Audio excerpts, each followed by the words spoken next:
சங்கீதம் 30.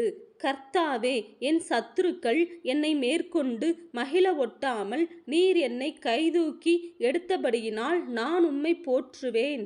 என் தேவனாகிய கர்த்தாவே, உம்மை நோக்கி கூப்பிட்டேன், என்னை நீர் குணமாக்கினீர். கர்த்தாவே, நீர் என் ஆத்துமாவை பாதாளத்திலிருந்து ஏறப் பண்ணி நான் குழியில் இறங்காதபடி என்னை உயிரோடே காத்தீர். கர்த்தருடைய பரிசுத்தவான்களே, அவரை கீர்த்தனம் பண்ணி அவருடைய பரிசுத்தத்தின் நினைவு கூறுதலை கொண்டாடுங்கள். அவருடைய கோபம் ஒரு நிமிஷம், அவருடைய தயவோ நீடிய வாழ்வு.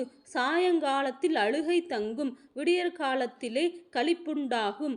நான் ஒரு காலும் அசைக்கப்படுவதில்லை என்று என் வாழ்விலே சொன்னேன். கர்த்தாவே, உம்முடைய தயவினால் நீர் என் பர்வதத்தை திடமாய் நிற்க பண்ணியிருந்தீர். உமது முகத்தை நீர் மறைத்து கொண்டபோதோ நான் கலங்கினவனானேன். நான் குழியில் இறங்குகையில் என் இரத்தத்தால் என்ன லாபம் உண்டு?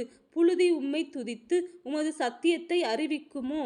கர்த்தாவே, நீர் எனக்கு செவிகொடுத்து என்மேல் இரக்கமாயிரும். கர்த்தாவே, நீர் எனக்கு சகாயராயிரும் என்று சொல்லி, கர்த்தாவே, உம்மை நோக்கி கூப்பிட்டேன், கர்த்தரை நோக்கி கெஞ்சினேன். என் புலம்பலை ஆனந்த களிப்பாக மாற பண்ணினீர். என் மகிமை அமர்ந்திராமல் உம்மை கீர்த்தனம் பண்ணும்படியாக நீர் என் இரட்டை களைந்து போட்டு மகிழ்ச்சி என்னும் கட்டினால் என்னை இடைக்கட்டினீர். என் தேவனாகிய கர்த்தாவே, உம்மை என்றென்றைக்கும் துதிப்பேன்.